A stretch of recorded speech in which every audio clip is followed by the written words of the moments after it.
খবর শুনছেন Bardhaman news TV YouTube channel থেকে। আজকের বিশেষ খবর হলো চতুর্থ দফার লোকসভা নির্বাচনের প্রচার পর্ব আজ বিকেলে শেষ হয়েছে। এই দফায় রাজ্যের ৮ আসনে ভোট গ্রহণ আগামী ১৩ই মে। সন্দেশখালী নিয়ে নাটক করছে, মিথ্যে কথা ধরা পড়ে গিয়েছে আক্রমণ মমতার। বিজেপি জিতলেই বন্ধ লক্ষ্মীর ভাণ্ডার, ভোটের মাঝে রামপুরহাট সভাতে বললেন অভিষেক। বাকি দফার নির্বাচনগুলির জন্য জমে উঠেছে প্রচার অভিযান। নির্বাচনী প্রচারে আজ ফের রাজ্যে আসছেন প্রধানমন্ত্রী। আগামীকাল ৪টি জনসভা করবেন তিনি। সন্দেশখালী নিয়ে বিজেপির কড়া সমালোচনা তৃণমূল কংগ্রেস প্রধান মুখ্যমন্ত্রী মমতা ব্যানার্জির। উত্তর ২৪ পরগনার সন্দেশখালীতে ফের অবৈধ অস্ত্র উদ্ধারকে কেন্দ্র করে শুরু হয়েছে রাজনৈতিক চাপাউত্তরণ। জোড়া ঘূর্ণাবর্ত ও বঙ্গোপসাগর থেকে প্রচুর জলীয় বাষ্প বাতাসে প্রবেশ করা নয়, রাজ্যের সব জেলাতেই আগামী কয়েকদিন বজ্রবিদ্যুৎ সহ বৃষ্টির পূর্বাভাস আবহাওয়া দপ্তরের। আসছে বিস্তারিত খবরে। দফায় দেশে ৯৬টি আসনে ভোট নেওয়া হবে আগামী সোমবার ১৩ই মে। এর মধ্যে রয়েছে রাজ্যের ৮টি আসন: বহরমপুর, কৃষ্ণনগর, রানাঘাট, বর্ধমান পূর্ব, বর্ধমান, দুর্গাপুর, আসানসোল, বীরভূম ও বোলপুর। চতুর্থ দফায় ১,৮৫,০০,০০০ বেশি ভোটদাতা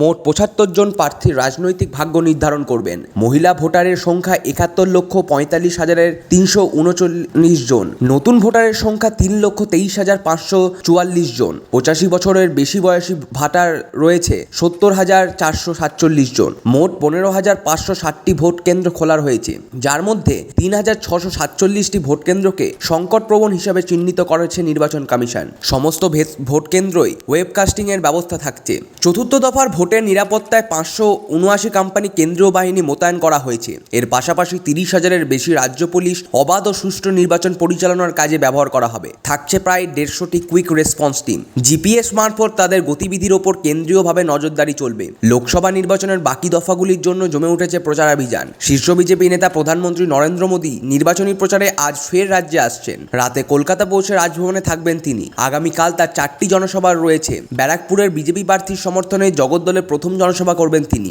এরপর হাওড়া, পাঁচলা, হুগলি, চুঁচুড়া ও পরশুয়ায় তিনি জনসভায় প্রধানমন্ত্রীর ভাষণ দেওয়ার কথা। এই সফরকে কেন্দ্র করে শহরের জুড়ে কড়া নিরাপত্তার বন্দোবস্ত করা হয়েছে। তৃণমূল কংগ্রেস প্রধান মুখ্যমন্ত্রী মমতা ব্যানার্জি আজ হুগলির সপ্তমগ্রামে এবং হাওড়ার জগৎবল্লভপুরে দুটি জনসভা করছেন। সপ্তগ্রামের জবাসাকে তিনি বলেন, লক্ষ্মীর ভাণ্ডার প্রকল্প কোনোভাবেই তিনি বন্ধ হতে দেবেন না। সন্দেশখালী নিয়ে বিরোধী দলগুলির বিশেষত বিজেপির কড়া সমালোচনা করে তিনি মুখ্যমন্ত্রী বলেন, এই নির্বাচনে মোদী সরকারের পতন নিশ্চিত। তৃতীয় দফার ভোটের পর বিজেপি সেই খুব ভালোই বুঝতে পেরেছে।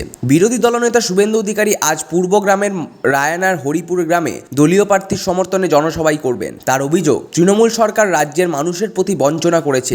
লক্ষ্মীর ভাণ্ডার প্রসঙ্গে শুভেন্দুবাবু বলেন, বিজেপি এই প্রকল্পে বন্ধের পক্ষপাতী নয়। বিজেপি নেতা ত্রিপুরার মুখ্যমন্ত্রী মানিক সাহা আজ বীরভূমে দলীয় প্রার্থীর সমর্থনের প্রচার সারেন। অন্যদিকে তৃণমূল কংগ্রেসের সাধারণ সম্পাদক অভিষেক বন্দ্যোপাধ্যায় আজ হাওড়ার পাঁচলায় দলীয় প্রার্থীর সমর্থনে এক জনসভায় যোগ দেন। পূর্ব বর্ধমানের মেমারির হাট গোবিন্দপুরেও একটি জনসভা করছেন তিনি। এদিকে বীরভূমের মোহাম্মদবাজারের মকদমনগর গ্রামের প্রচারে গিয়ে তৃণমূল কংগ্রেস প্রার্থী শতাব্দী রায়কে স্থানীয় মহিলাদের বিক্ষোভের মুখে পড়তে হয়। স্থানীয় জলের ঘাটতি এবং রাস্তাঘাটের দুরবস্থা নিয়ে ক্ষোভ প্রকাশ করেন তারা। প্রদেশ কংগ্রেস সভাপতি অধীর রঞ্জন চৌধুরী আজ রোড শোর মাধ্যমে জনসংযোগ সারেন। বাম দলগুলির নেতারাও দলীয় প্রার্থী সমর্থনে রোড শো, জনসভা, পথসভা করেছেন। প্রচার চলাকালীন তৃণমূল কংগ্রেস কর্মীদের সঙ্গে বিজেপি কর্মী সমর্থকদের খণ্ডযুদ্ধে আজ বর্ধমানের ঢলদিঘি এলাকা উত্তপ্ত হয়ে ওঠে। বর্ধমান দুর্গাপুরের দলীয় প্রার্থীর সমর্থনে বিজেপির রাজ্য সভাপতি সুকান্ত মজুমদার রোড শো করেছিলেন। রাজবাটি থেকে শুরু হয়েছিল মিছিল, জলদিঘির দিকে গোলমাল শুরু হয়। নিরাপত্তা কর্মীরা দ্রুত পরিস্থিতি নিয়ন্ত্রণে আনে।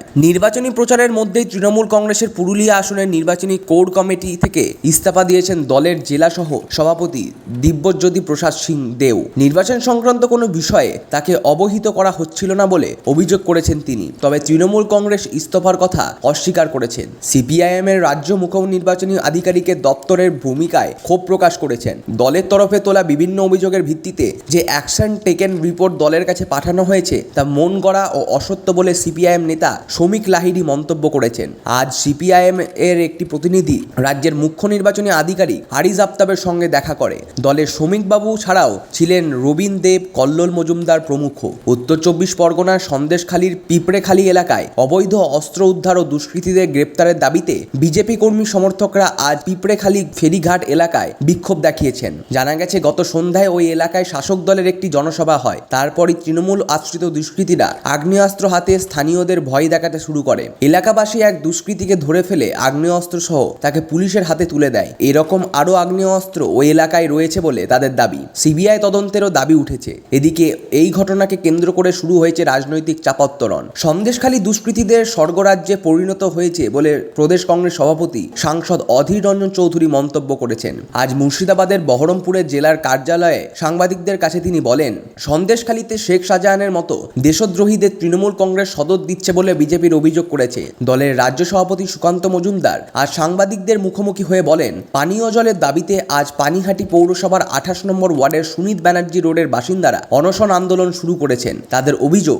দীর্ঘদিন ধরে নিয়মিতভাবে পানীয় জল মিলছে না। একাধিকবার পৌরসভাকে জানানোর পরেও কোনো সমাধান হয়নি। প্রতিবাদে আজ সকাল থেকে এলাকারই একটি ক্লাবে অনশন মঞ্চ অবস্থান বিক্ষোভ বসেছেন জনা 25 স্থানীয় বাসিন্দা। সমস্যা না মেটা পর্যন্ত তাদের অনশন চলবে বলে জানিয়েছেন তারা। জোড়া ঘূর্ণাবর্ত ও বঙ্গোপসাগর থেকে জলীয় বাষ্প বাতাসে প্রবেশের ফলে রাজ্যের সব জেলায় বজ্রবিদ্যুৎ সহ বৃষ্টির পূর্বাভাস দিয়েছে আবহাওয়া দপ্তর। 24 পরগনা, মেদিনীপুর, বর্ধমান, বাঁকুড়া আজ বৃষ্টির কমলা সতর্কতা জারি থাকছে। আগামী 13 তারিখ পর্যন্ত দক্ষিণবঙ্গে বজ্রবিদ্যুৎ সহ বৃষ্টি এবং ঘন্টায় 30 থেকে 40 কিলোমিটার বেগে ঝোড়ো হাওয়া বয়ে যাওয়ার সম্ভাবনা। উত্তরবঙ্গের কালিম্পং, দার্জিলিং, কোচবিহার, আলিপুরদুয়ার, দক্ষিণ দিনাজপুর এই সময় বজ্রবিদ্যুৎ সহ বৃষ্টি এবং ঘন্টায় 40 থেকে 50 কিলোমিটার বেগে ঝোড়ো হাওয়া বইতে পারে বলে আবহাওয়া দপ্তর জানিয়েছে। আজ দুপুর থেকে রাজ্যের বিভিন্ন জেলায় ঝড় বৃষ্টির খবর মিলেছে। বীরভূমের নানুর থানা এলাকার চারকোল গ্রামে আজ বিকেলে মাঠে কাজ করার সময় বাজ পড়ে জ্যোৎস্না ঠান্ডার নামে এক মহিলার মৃত্যু হয়েছে,